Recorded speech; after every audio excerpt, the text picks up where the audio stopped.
¿Cómo está? Bienvenidos a la entrevista. En esta oportunidad nos acompaña el diputado por el Tercer Distrito, Marcos Espinosa, con quien vamos a conversar temas de contingencia y lo último, las últimas novedades del Congreso. ¿Cómo está, diputado? Bienvenido a la entrevista. ¿Cómo está usted? Qué gusto saludarlo. Un placer nuevamente estar aquí en la entrevista en Antofagasta Televisión. Semana distrital, ¿qué actividades tiene contemplado? Porque es parte del trabajo parlamentario esta semana, estar en la región, estar en la zona. Me imagino que hay actividades, hay instancias que la comunidad tiene la posibilidad de poder plantear temas a la autoridad, ¿no?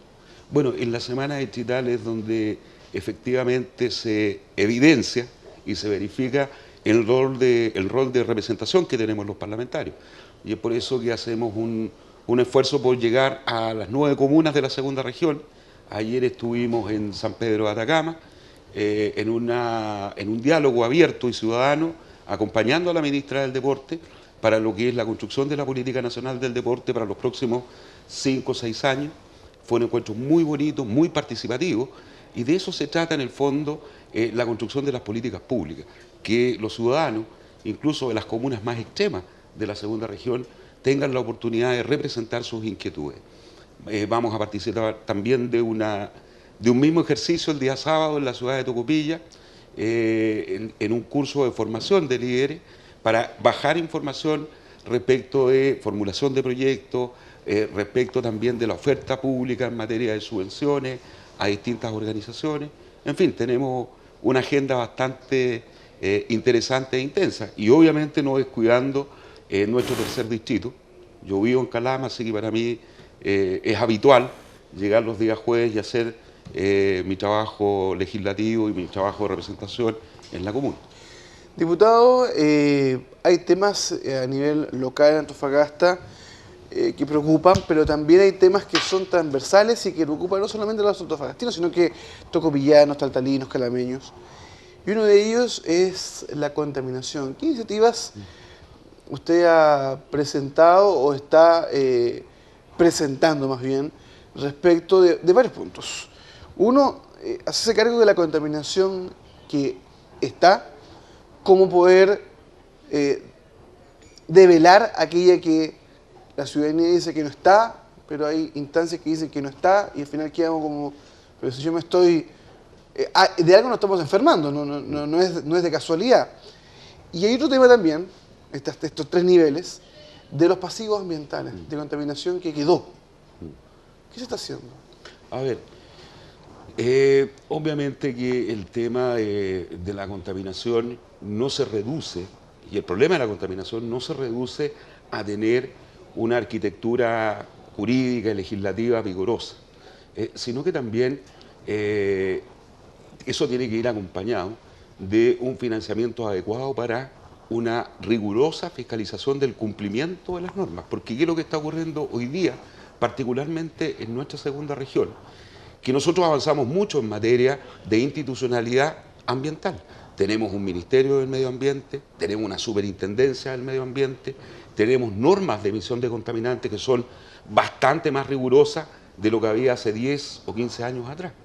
Pero eso no va acompañado necesariamente de los recursos necesarios para que las entidades públicas encargadas de la fiscalización cumplan efectivamente su función. Y ese es un tema que es no menor a la hora de verificar el estado de avance, por ejemplo, de los procesos o las medidas de mitigación o de descontaminación producto de un decreto de zona saturada de contaminación. Y te pongo el caso de 3 comunas que hoy día están declaradas aquí en nuestra segunda región como zonas saturadas de contaminación: Tocopilla, Calama, María Elena. ¿Algún ciudadano conoce si efectivamente se están cumpliendo con las medidas de mitigación, es decir, con aquellas obligaciones que tienen las empresas, que son las que generan la contaminación, y hacer las inversiones necesarias a fin de modificar los procesos productivos? Yo creo que son muy pocos, a no ser que tú pidas un oficio a la Superintendencia de Salud o al Ministerio de Salud para que te indiquen cuál es el estado de avance de estas medidas de mitigación. Entonces, aquí nosotros tenemos la idea de que si no hay recursos necesarios para una adecuada fiscalización, vamos a seguir permanentemente enfrentando episodios críticos de contaminación en nuestra región. Pero eso por un lado. es que, claro, hay una institucionalidad, pero que se ve, que está instalada en la zona, pero que da la impresión muchas veces, diputado, que eso es una presencia, digamos, como un espejo, es un espejismo más bien. La Superintendencia de Medio Ambiente hoy en día en Antofagasta es una oficina donde uno envía documentos a Santiago. El Tribunal Ambiental, todavía no están los jueces para que operen en zona norte, y todo se ve en Santiago. Entonces, finalmente, los recursos son pocos, no se alcanzan. Yo no creo que estén los fiscalizadores de la superintendencia para poder constatar y estar en todos aquellos focos de contaminación reconocidos y aquellos no reconocidos, pero que deberían fiscalizar en Antofagasta. Entonces, finalmente, ahí el Estado queda en deuda. ¿Dale percepción a ustedes, no? Así, absolutamente. Absolutamente, y es así. Mira, en mi experiencia, tanto en la Comisión de Medio Ambiente, cuando tuve la oportunidad de ser miembro integrante y participamos en la construcción de esta nueva institucionalidad en materia medioambiental, nosotros nos propusimos dos grandes objetivos. Primero, de que la consulta, sobre todo en materia de estudio de impacto ambiental, tuviera un alto nivel de participación ciudadana, o sea, que no quedara la discrecionalidad de las autoridades designadas de un gobierno determinado de turno. Porque tú sabes que los énfasis en determinados gobiernos son más o menos relacionados con materias medioambientales. Más allá en un régimen tan presidencialista como el nuestro. ¿Ah? Y lo segundo... Hay que aclarar por qué. El presidente es el que envía los proyectos y prácticamente el que marca la pauta en el Parlamento. Entonces, claro, si la pauta me la envían hacia un lado, dejo ver otros. Por eso le hago el guiño el tema presidencial. Qué bueno que hayas hecho la aclaración, porque efectivamente es así. Nosotros tenemos un hiperpresidencialismo con poderes casi omnímodos, radicados en el Ejecutivo, que hace que el papel del Parlamento se reduzca, básicamente, y esto lo digo con conocimiento de causa, a ser un buzón de correo. O sea, nosotros no tenemos iniciativa parlamentaria en proyectos de ley que contengan recursos públicos, que modifiquen o amplíen facultades fiscalizadoras del Ministerio, que creen nuevas entidades o instituciones u órganos del Estado. Es decir, estamos reducidos básicamente a cuestiones más bien tangenciales de problemas de fondo. Diputado, usted dijo algo que recordé, nosotros entrevistamos en este espacio a todos los parlamentarios. Esto es un espacio abierto para que todos los parlamentarios puedan plantear su inquietud, y nosotros hacemos algunas preguntas que obviamente uno escucha en la ciudadanía y se levanta en la pauta diaria. La última vez que nosotros tuvimos acá a la diputada Paulina Núñez, y usted habla de ese casi un buzón de correo, ella señalaba de que como oposición, ellos como bloque votaron en contra de un proyecto que planteó el Ejecutivo, que era sacar los fondos del espejo del Transantiago. Santiago tiene un fondo, se hace un fondo similar que se reparte a las regiones para ir en apoyo o subvención del transporte público. Esa es un poco la dinámica. El de Transantiago para el próximo año está íntegro, pero el de regiones, este fondo que es para regiones, se sacó para el mejoramiento de hospitales y terminar los proyectos que estaban contemplados. Pero en la región de Antofagasta, el Hospital de Antofagasta y el Hospital de Calama, por su actual lógica, que hasta ahora está correcto y va por buen camino, no requieren fondos nuevos. O sea, nos sacaron fondo para la subvención de transporte en Antofagasta para otras regiones, y Antofagasta deja de recibir recursos. Y la diputada decía de que veía a los parlamentarios de la zona muy presionados por autoridades del gobierno central. Y ella señaló y nos mencionó a los diputados, en este caso suyo, Iván Hernando, que votaron finalmente a favor de ese proyecto. ¿Hubo presión en esa oportunidad? ¿Es parte de esta lógica de buzón que finalmente el sistema presidencial no está heredando? A ver, cuando yo hablo de buzón de correo, me refiero básicamente a las atribuciones y potestades y atribuciones que tiene hoy día el Parlamento. Nosotros tenemos un régimen presidencialista donde opera la lógica de que es el Ejecutivo el que tiene la facultad incontestable de enviar mensajes presidenciales, que son proyectos de ley, y es el Ejecutivo también el que tiene la facultad y la potestad de ponerle las urgencias. en el caso de la lógica, digamos, que ellos quieran implementar como prioridades en políticas públicas. A eso me refiero. Lo otro, esto de las presiones del Ejecutivo, las presiones de ciertos ministerios, eso indudablemente que está absolutamente descartado en mi caso.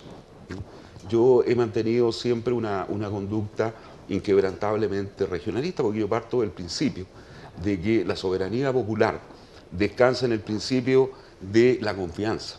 Y cuando tú obtienes la primera mayoría, en el caso mío, en mi distrito, por periodos consecutivos, quiere decir de que yo tengo que responder a esa confianza.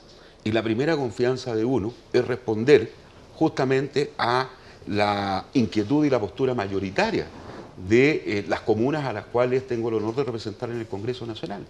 Y eso pasa necesariamente por tratar de conseguir recursos adecuados y coherentes y consistentes con el aporte que hacen cada una de estas comunas al erario nacional. Pero respecto al desplazamiento de la diputada Paulina Núñez. Yo creo que eso obedece más que nada a una intencionalidad que no se corresponde con la realidad, ¿no? Porque cuando nosotros hablamos de los fondos espejos, y tú partiste muy bien señalando de que esos fondos espejos iban de alguna manera a llegar a los gobiernos regionales para que los gobiernos regionales decidieran si esos recursos iban a ser destinados o no a subvencionar o financiar no la construcción de hospitales, ojo, No. sino que el diseño, la puesta en marcha, procesos de licitación.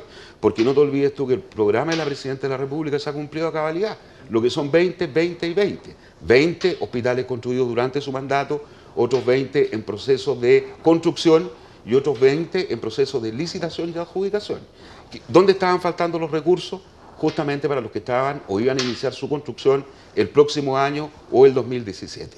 Y es ahí entonces donde el ministro de Hacienda toma la decisión de decir, bueno, que parte de estos recursos, espejos, que ojo, los recursos espejos no en todas las regiones se ejecutan en un 100%.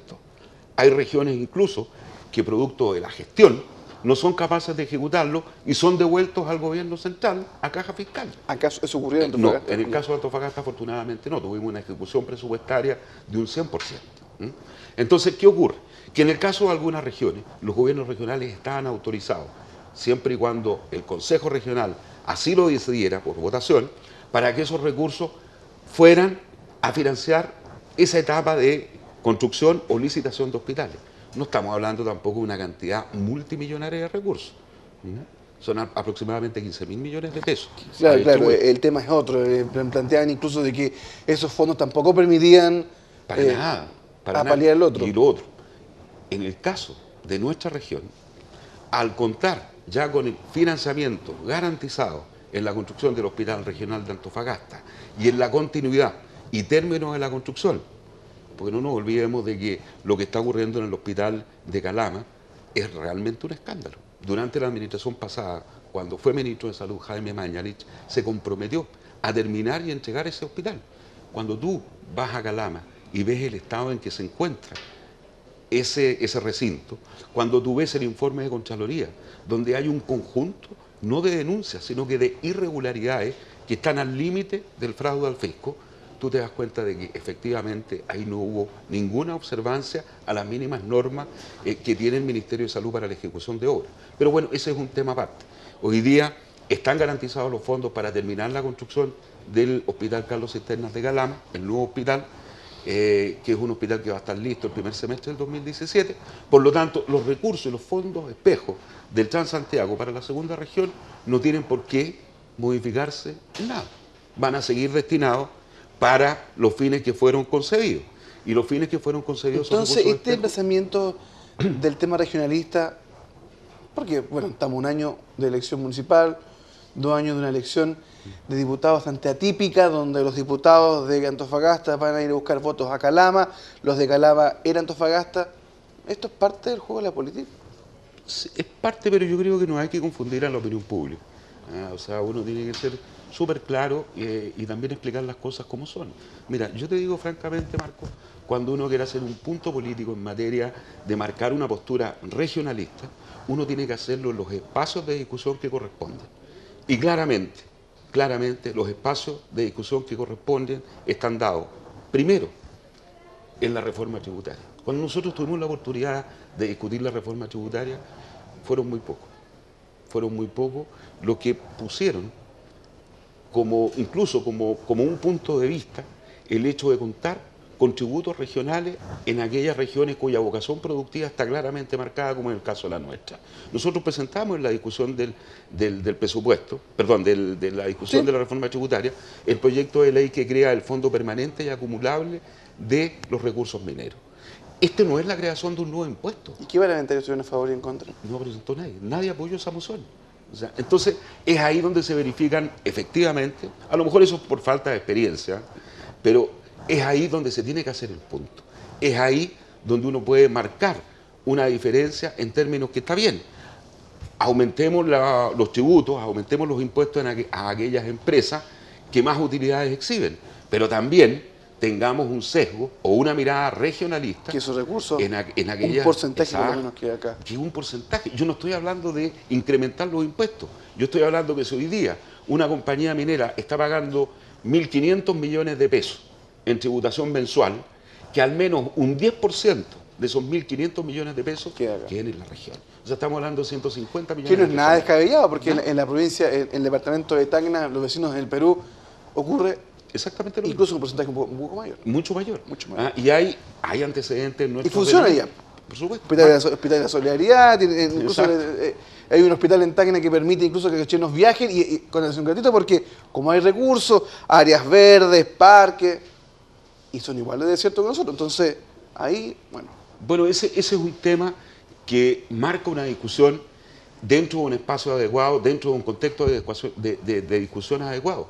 Esta fórmula no es nueva tampoco en nuestro ordenamiento jurídico. Tenemos la ley reservada del cobre, que yo espero de que este año, o el próximo año más bien dicho, efectivamente tomemos la decisión política de derogarla, porque se ha transformado en una caja negra y que ha derivado también en algunos escándalos. Diputado, muy amable por estar con nosotros en la entrevista. No, al contrario, muchas gracias a usted. Muchas gracias. Estamos conversando varios temas relacionados con contingencia, contaminación, tema de regionalismo, que muchas veces estamos próximos a campañas electorales, así que vamos a ver hartos comentarios para allá y para acá, y ahí que es la oportunidad para poder ir aclarando.